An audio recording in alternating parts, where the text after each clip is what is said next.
The transport ship times Galactic Justice times shook as explosions rocked its hull. Emergency lights flashed red throughout the maximum security section. 3 guards lay dead on the metal floor, their blood pooling around broken restraint devices. Ziktar Venthos stepped over the bodies without looking down. His 4 arms moved quickly as he grabbed weapons and credit chips from the dead guards. The Krillian's scaled skin was dark purple, and his yellow eyes glowed with satisfaction. He had planned this escape for months. Security breach in Section 7. A voice shouted over the ship's communication system. The prisoner has escaped. All units respond. Ziktar laughed as he ran toward the escape pods. The fools thought their prison ship could hold him. He was once nobility on Krylos Prime, before his exile. He knew ships, weapons, and how to kill efficiently. Behind him, more guards rushed down the corridor. They fired energy weapons at his retreating form. Ziktar rolled behind a support beam and returned fire with a stolen plasma rifle. 2 more guards fell. "This is Captain Rex to all stations," came another announcement. "Ziktar Venthos has broken containment. He is extremely dangerous. Use maximum force." The Krillian smiled as he reached the escape pod bay. Maximum force meant they feared him. Good. They should fear him after what he had done across 17 star systems. Slavery, murder, trafficking of sentient beings, destruction of entire colonies. The Galactic Alliance had finally caught him after a 10-year hunt. But they had made one mistake. They thought any prison could hold him. He entered the nearest escape pod and began the launch sequence. Through the small window, he could see the prison transport growing smaller as the pod's engines pushed him away into space. "Pod 7 has launched," he heard over the emergency channel. "Pursuing craft are being deployed." Ziktar checked the pod's navigation system. He was in the Outer Rim territories, far from Alliance core worlds. Perfect. Out here, law was weak, and credits bought anything.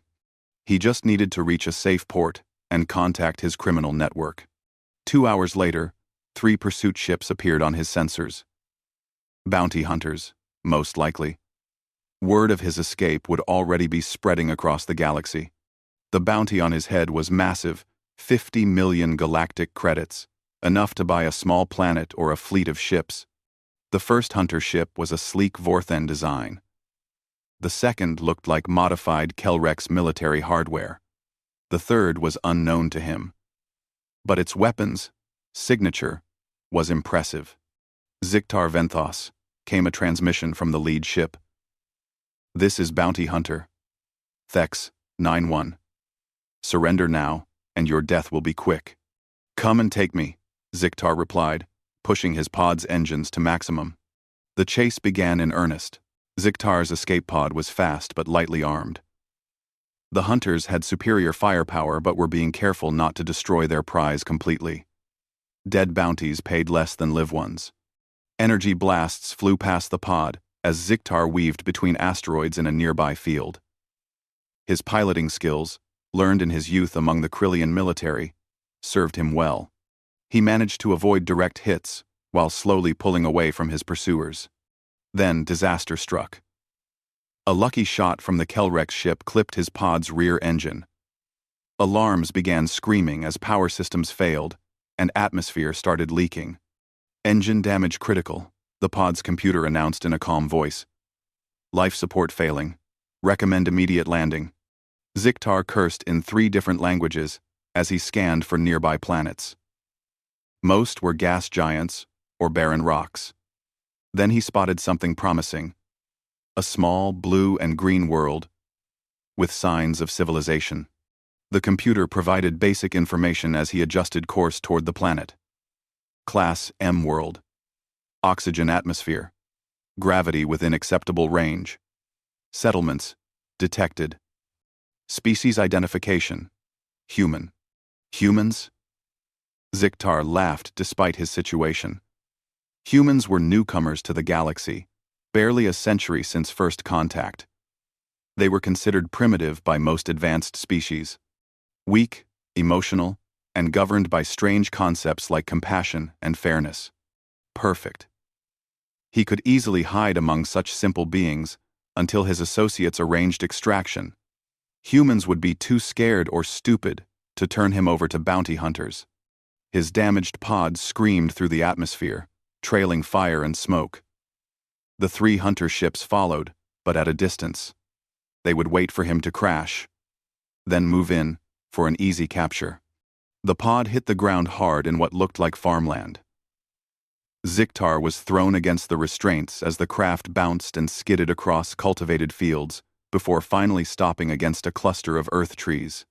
He kicked open the damaged hatch and crawled out, his body aching from the crash. Around him were fields of some grain crop, and in the distance he could see buildings. A human settlement. Smoke rose from his crashed pod, visible for kilometers. The bounty hunters would be landing soon to search for him, but among primitive humans, he would be safe until help arrived. Ziktar began walking toward the settlement, planning his story. He would claim to be a political refugee fleeing persecution. Humans were known for their foolish sympathy toward outcasts and criminals. They would probably offer him sanctuary while he contacted his criminal network. Behind him, the first bounty hunter ship descended toward his crash site.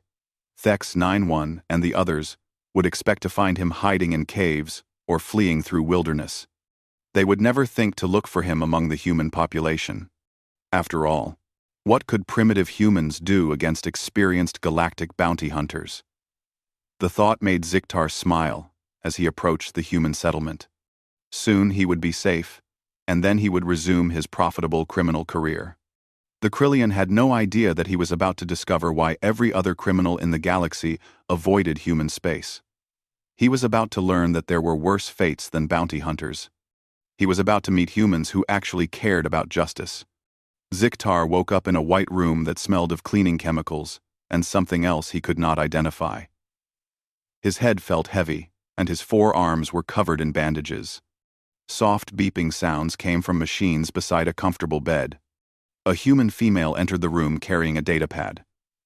She had black hair tied back and wore a white coat over simple clothes. Her name tag read, Dr. Yuki Nakamura, in both human script and galactic standard. "Good morning," she said in accented but clear galactic standard. Ziktar tried to sit up, but pain shot through his ribs. "Where am I?" "New Harmony Medical Center. You crashed in our fields yesterday evening. Our farmers found you and brought you here." She checked readings on one of the beeping machines. "You have 3 broken ribs and a concussion, but you will recover fully." The Krillian looked around the clean, efficient medical facility. It was better equipped than he had expected for a primitive human colony. I need to contact my people. I am a political refugee, fleeing persecution by the Galactic Alliance." "Doctor." Nakamura nodded sympathetically. "We have contacted our Colonial Defense Force. Captain Sato will want to speak with you about asylum procedures once you are feeling better. For now, you should rest." "Captain Sato?" "Jin Sato. He handles security and legal matters for our colony. Do not worry. Humans believe in due process and protection for those seeking asylum. You are safe here, while we review your case." Ziktar felt relief flow through him. These simple humans were already offering him exactly what he needed. Time to contact his criminal network and arrange extraction.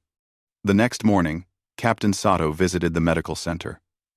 He was a tall human male, with short black hair and calm, dark eyes. He wore a simple blue uniform with captain's bars. "Mr."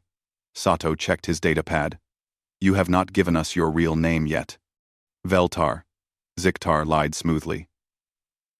"I see. And the crashed escape pod in our fields came from?" "A transport ship. I had to flee quickly when government forces discovered my location." Captain Sato made notes on his pad. "We will need to verify your story through proper channels. Until then, ATB. We will need to verify your story. 237. You are welcome to stay in our guest facilities once Dr. Nakamura clears you medically." "Proper channels?" We have agreements with the Galactic Alliance about refugee processing. It takes time, but we believe in doing things correctly. Sato's expression was professional, but kind. No one will be forced to leave human space without a fair hearing. That afternoon, Ziktar was moved to a comfortable room in what the humans called their integration center. It was not a prison. He could move freely around the settlement. The humans treated him with polite respect and offered him food that accommodated his species' dietary needs. The settlement itself surprised him. New Harmony was larger than he had first realized, with several thousand human residents. They had modern technology, clean streets, and efficient infrastructure. Still primitive compared to core worlds, but not the backward farming village he had expected. 3 days after his arrival, the bounty hunters came. Ziktar was walking through the settlement's central market when he spotted the familiar shape of a Surthan tracking ship landing at the small spaceport. His blood went cold. Thex 91 had found him. He hurried to the integration center and found Captain Sato in his office. "There is a bounty hunter here," Ziktar said, trying to sound calm. "He will try to take me illegally." "We know," Sato replied. "Tracker Thex 91 requested permission to land this morning. We granted it under diplomatic protocols. You let him land? Mr. Krenos, you are under the protection of human law while your asylum case is being reviewed. No one can remove you from our territory without proper legal procedures." An hour later, Thex 91 strode into the integration center. The Surthan bounty hunter was 3 meters tall, with gray scaled skin and predator's eyes. He wore battle armor and carried enough weapons to fight a small war. "Human Sato," the Surthan said in a voice like grinding rocks. "I am here for the criminal Ziktar Venthos. Surrender him now." Captain Sato stood behind his desk, completely calm, despite facing one of the galaxy's most feared hunters. "I assume you have proper extradition documents?" "I need no documents. The criminal has a bounty of 50 million credits. He belongs to whoever takes him." "Not in human space," Sato replied politely. "Here we follow legal procedures. Mr. Krenos has applied for asylum. Until his case is decided, he remains under our protection." Thex 91's eyes narrowed dangerously. "Human, you do not understand. This criminal has killed thousands. He destroys worlds. Your protection means nothing. It means everything to us." The Surthan reached for his weapon. Instantly, the office filled with human security officers. They had entered silently through side doors, wearing body armor and carrying military-grade energy rifles. Their movements were precise and professional. "I suggest you reconsider," Captain Sato said in the same polite tone. "Violence against asylum seekers or colonial officials is a serious crime under galactic law." Thex 91 looked around the room at the armed humans. They were not pointing their weapons at him, but their readiness was obvious. He had expected frightened primitives, not trained soldiers. "This is not over," the Surthan growled. "Of course not," Sato agreed. "You are welcome to file proper extradition requests through galactic legal channels. We will review them according to established procedures." After Thex 91 left, Ziktar stared at Captain Sato in confusion. "Why did you protect me? You do not even know if my asylum claim is real." "Because that is what we do," Sato replied simply. "We protect those who ask for protection until we can determine the truth. It is the human way." That night, Ziktar lay in his comfortable bed trying to understand what had happened. He had expected weak, frightened primitives. Instead, he found organized, principled humans who stood up to galactic bounty hunters without fear. For the first time since his escape, Ziktar began to wonder if hiding among humans would be as easy as he had thought. Word spread quickly through the galactic bounty hunter networks. Thex 91's failure on New Harmony became the subject of angry discussions in cantinas and hunter guilds across known space. The Surthan was always overrated, grumbled Vex Corvain, a Vorthan assassin known for her silent kills. 50 million credits should not be left to amateurs. Beside her in the dingy space station bar sat Grex and Horex, twin Kelrex brothers who had built their reputation taking down entire criminal organizations. Their gray skin bore the ritual scars of their warrior culture. The human colony is small, Grex said, studying star charts on his datapad. A few thousand primitives. We take what we want. Humans are weak, agreed Horex. They have no honor, no warrior tradition. They will surrender the criminal when they see real strength. At another table, Keth Vor drank fermented blood wine from a skull cup. The Thakari death cultist had never failed to claim a bounty. His pale white skin was covered in ritual tattoos, and his red eyes glowed with fanatic devotion to his death god. The Surthan used words when he should have used blades, Keth Vor hissed. I will offer the human leaders a choice. Surrender the criminal, or watch their settlement burn. Within days, 4 separate bounty hunter ships entered New Harmony space. Captain Jin Sato watched the approaching vessels from his command center. The Colonial Defense Force headquarters was built into a hillside overlooking the settlement, its sensors and communication arrays disguised as farming equipment. 4 ships, reported his communications officer, Lieutenant Park. Vorthan stealth craft, Kelrex battlecruiser, and a Thakari ritual ship. The 4th is unidentified, but armed. Standard response protocol, Sato ordered calmly. Offer landing permits and diplomatic courtesy.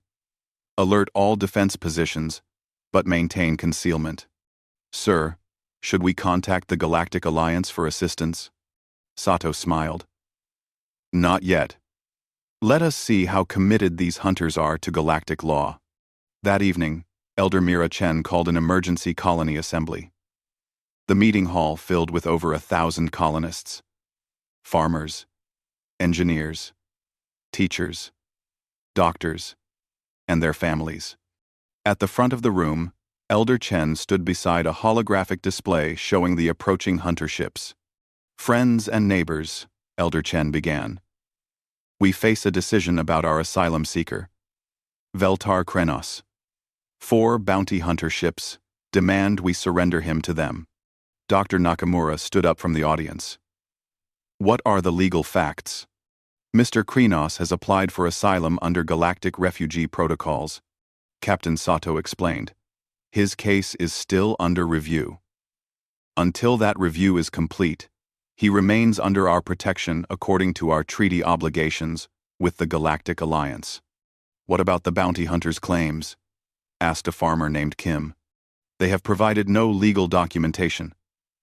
No extradition warrants. No evidence of crimes. Only demands backed by threats of force. Elder Chen looked around the crowded hall. The question before us is simple. Do we uphold our principles and laws, or do we surrender to threats? What principles? Called out someone from the back. The same principles our ancestors died for on Earth. Elder Chen replied. Due process. Equal protection under law. The right to fair hearing before judgment. These are not just human values. They are universal rights we extend to all sentient beings who seek our protection. Dr. Nakamura spoke again. I have been treating Mr. Krenos. Whatever his past, he is now under medical care and legal protection. As a doctor, I swore to do no harm. As a human, I believe in justice over vengeance. The vote was unanimous. New Harmony would protect their asylum seeker. The next morning, the bounty hunters struck. Vex Corvain moved like a shadow through the early morning mist, approaching what she thought was the colony's power station. Her Vorthan stealth suit made her nearly invisible as she planted explosive charges. She never saw the human sniper who had been watching her through thermal imaging for the past 10 minutes. Target neutralized, Lieutenant Kim whispered into her communicator as Vex collapsed, stunned by a precision energy blast. Moving to secure explosive devices. At the same time, The Kelrex brothers launched a direct assault on the integration center, where they believed their target was being held. Their battle armor could withstand most small arms fire, and their plasma cannons could cut through building walls. They made it exactly 50 meters from their ship before the ground beneath them erupted in a carefully controlled explosion.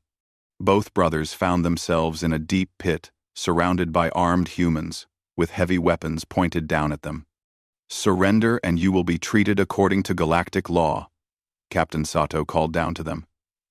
"Resist, and you will be stunned and dragged out." Grex tried to use his plasma cannon, but the weapon had been damaged in the fall. Both brothers soon lay unconscious at the bottom of the pit. Kethvor chose a different approach. He landed his ship in the center of New Harmony's market district and emerged wearing his ceremonial death armor. In his hands were curved blades blessed by his death god. "Humans," he shouted, his voice amplified by his armor's speakers. "Bring me the criminal Ziktar Venthos, or I will begin killing your young." The market emptied quickly as civilians took cover. But within minutes, Kethvor found himself surrounded by 24 human security officers in powered armor. Their weapons were trained on him from multiple angles. "You are under arrest for threatening civilians," announced Captain Sato, who had arrived with the security team. "Drop your weapons and surrender." "I am Kethvor of the death cult of Thakaris. I do not surrender." 10. The Takari warrior charged toward the nearest group of civilians taking shelter behind market stalls. He made it 3 steps before 20 stun blasts hit him simultaneously. His blessed armor sparked and failed as he collapsed. The 4th bounty hunter never left his ship. After watching 3 experienced teams fall to human defenders, he quietly departed New Harmony space. That afternoon, the 3 captured bounty hunters found themselves in comfortable holding cells in the integration center basement. They had been treated by Dr. Nakamura for their injuries and provided with food suitable for their species. Captain Sato visited each cell personally. "You will be held pending trial for armed assault on a civilian colony," he explained to each prisoner. "You have the right to legal representation. You have the right to contact your governments or guild representatives. You will be treated according to galactic standards for prisoners of war." "This is impossible," Vex Corvain said from her cell. "You are primitive humans. We are experienced hunters. How did you defeat us so easily?" Sato smiled politely. "Perhaps you should ask yourselves why you assumed primitive meant unprepared." Ziktar watched all of this from his guest quarters, his confusion growing deeper. These humans had just defeated some of the most dangerous beings in the galaxy. Yet they treated their prisoners with kindness and followed legal procedures. What kind of species was he hiding among? News of the failed assault on New Harmony spread throughout the galactic underworld like wildfire. In shadowy cantinas and criminal hideouts, the story grew with each telling. 3 experienced bounty hunting teams had been captured by human farmers and shopkeepers. Thrak 9 read the reports with growing interest.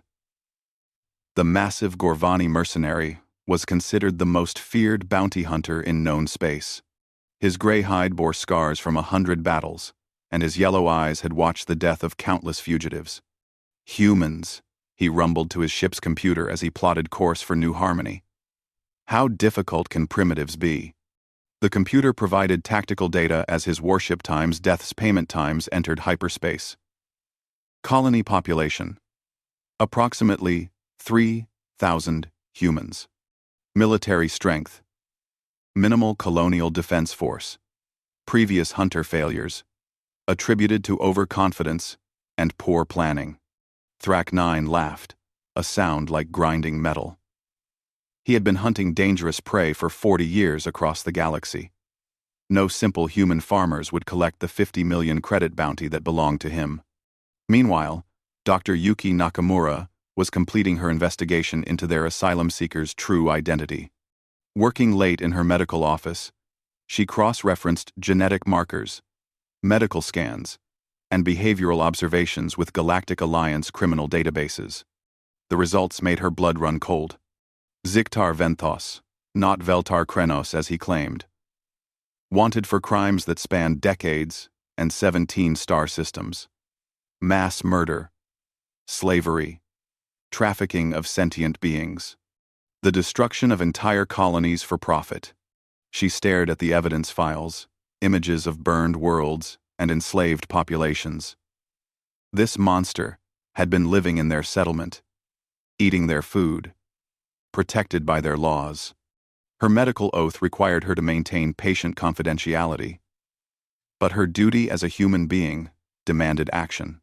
Dr. Nakamura made copies of her findings and sealed them in a secure message pod, then walked through the quiet settlement streets to Captain Sato's residence.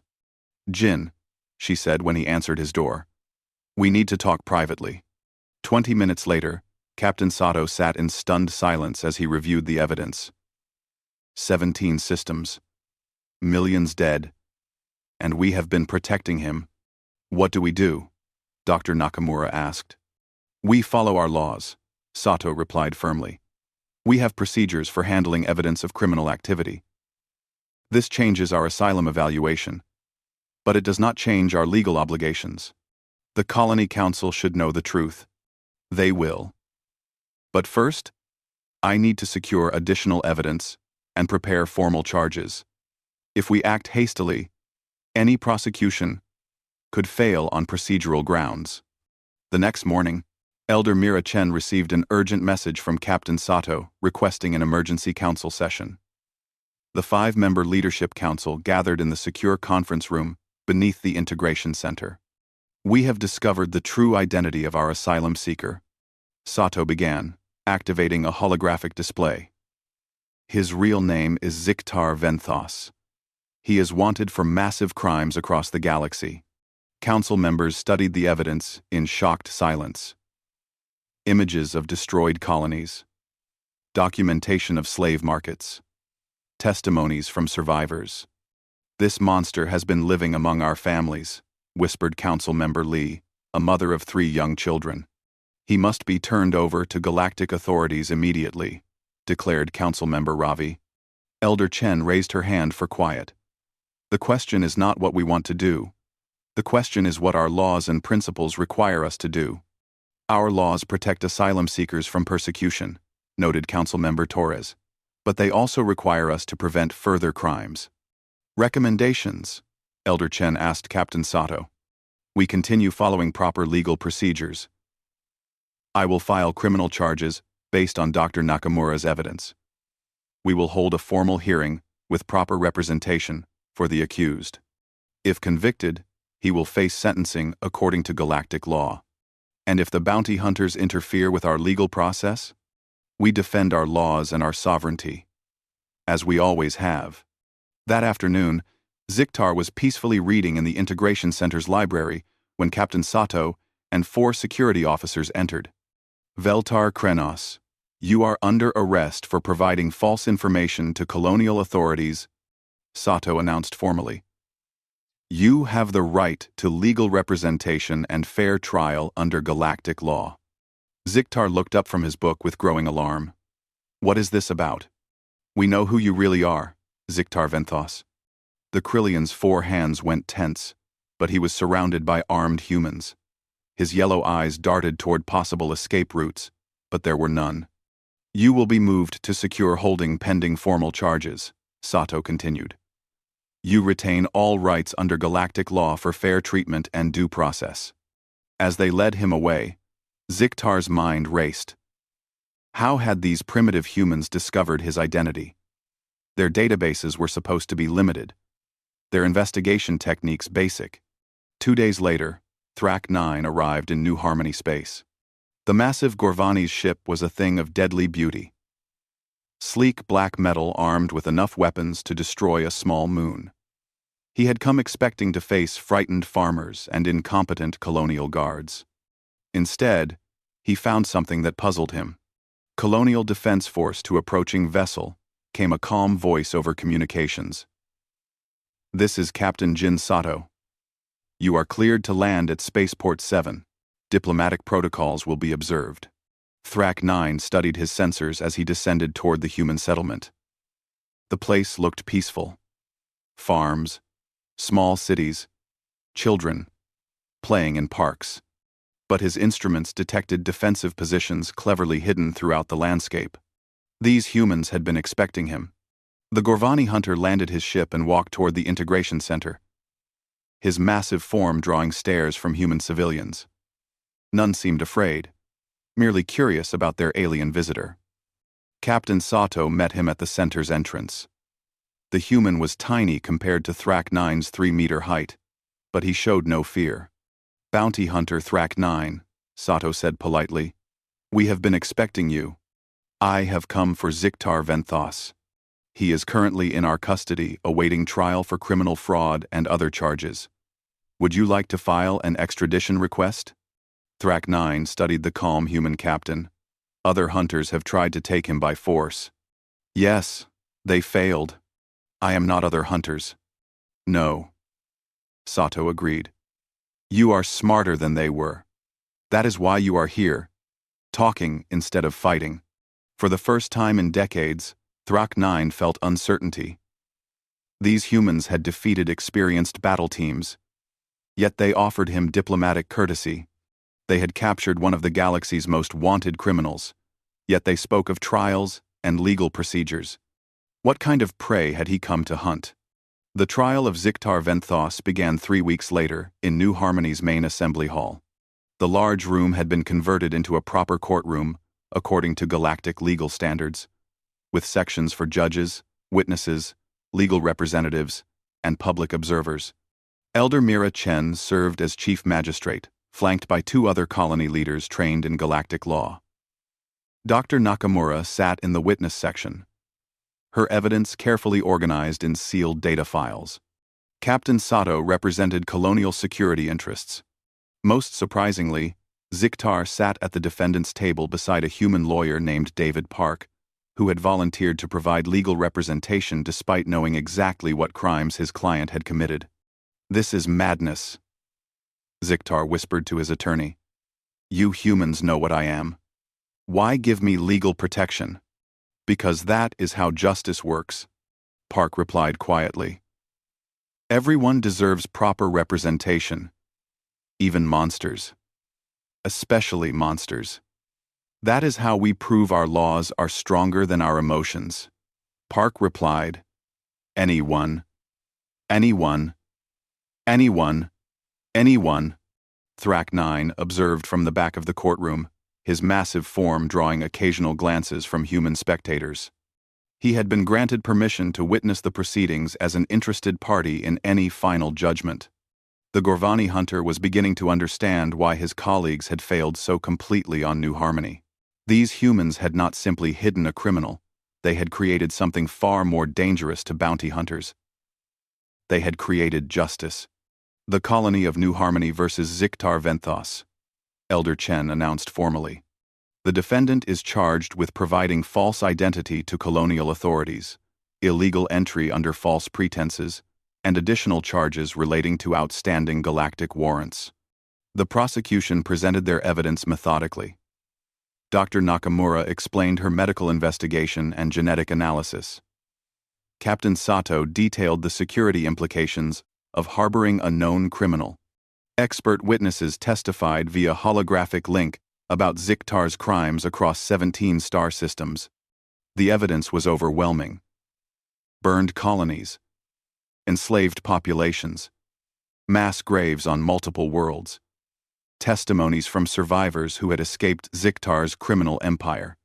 Through it all, defense attorney Park cross-examined witnesses, challenged evidence collection procedures, and ensured his client's rights were fully protected. He was thorough and professional, even while defending someone he personally despised. "Dr. Nakamura," Park said during cross-examination, "you conducted genetic testing on my client without his informed consent. Is that correct?" "Medical scanning is standard procedure for all asylum seekers," she replied. "It was necessary to determine proper medical treatment for his species. But you used that medical data for criminal investigation purposes without his knowledge or consent." "I did. When I discovered evidence of massive crimes, I felt obligated to report it to authorities." "Was my client under arrest when you conducted this investigation?" No. He was a guest in our facility under medical care. Park nodded. So you violated medical privacy protocols to gather evidence against a patient who trusted you with his care. Dr. Nakamura's face showed pain. Yes, I violated his trust to protect future victims. It was brilliant legal strategy. Park was not trying to prove his client innocent. That was impossible. Instead, he was demonstrating that even monsters deserved protection from illegal prosecution methods. Elder Chen called a recess to consider the privacy violation issues. When court resumed, she made a crucial ruling. The genetic evidence was obtained improperly, she declared. However, Dr. Nakamura was acting under medical necessity protocols when she believed public safety was threatened. The evidence will be allowed, but the court notes the complexity of balancing individual privacy against public protection. The trial continued for 3 days. Witnesses testified about Ziktar's crimes while defense attorney Park ensured every legal procedure was followed perfectly. The defendant himself remained silent, watching the humans conduct their strange ritual of organized justice. On the final day, Elder Chen asked Ziktar if he wished to make a statement before sentencing. The Krillian stood slowly, his forearms shaking slightly. I do not understand you humans, he said in a quiet voice. You know what I am. You know what I have done. Yet you gave me food, shelter, medical care, and legal protection. Why? Because that is who we are, Elder Chen replied simply. I have destroyed worlds, killed millions, enslaved entire species.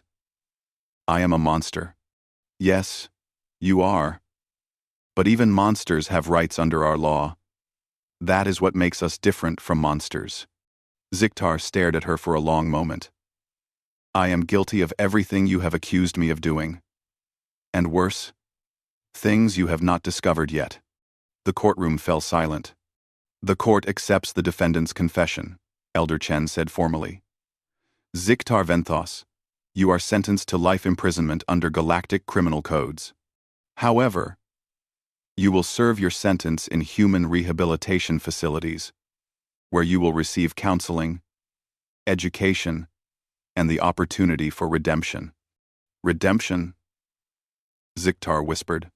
We believe every sentient being can change, given time and proper guidance. Your sentence includes the possibility of supervised community service after 25 years, if rehabilitation specialists determine you no longer pose a threat to others. Thrak 9 watched this exchange with growing amazement. These humans had just sentenced a mass murderer to rehabilitation instead of execution or eternal torture. They were offering redemption to someone who had committed unforgivable crimes. After the trial ended, Thrak 9 approached Captain Sato in the courthouse lobby. I do not understand your species, the Gorvani said bluntly. You had the galaxy's most wanted criminal. You could have claimed the 50 million credit bounty. Instead, you gave him a trial and rehabilitation. The bounty was for bringing him to justice, Sato replied. We brought him to justice, human justice. But you gain nothing, no profit, no glory, no revenge for his victims. We gain something more valuable than credits or revenge. We gain the knowledge that our laws are stronger than our anger, that our principles survive, even when tested by monsters.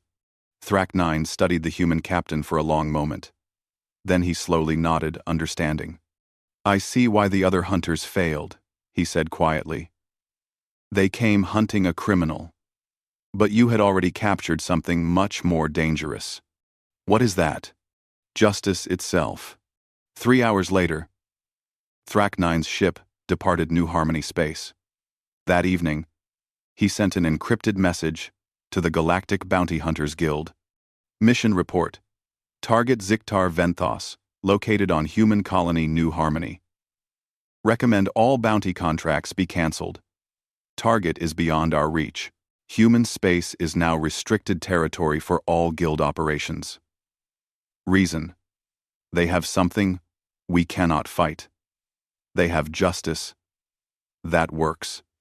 The message spread quickly through bounty hunter networks across the galaxy. Within days, similar reports came from other human colonies.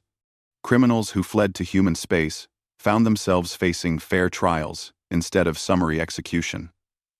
They found themselves offered rehabilitation instead of revenge. Most chose to surrender rather than face human justice, because human justice was something they could neither fight nor escape. And that is why every bounty hunter quit after the target reached human lands.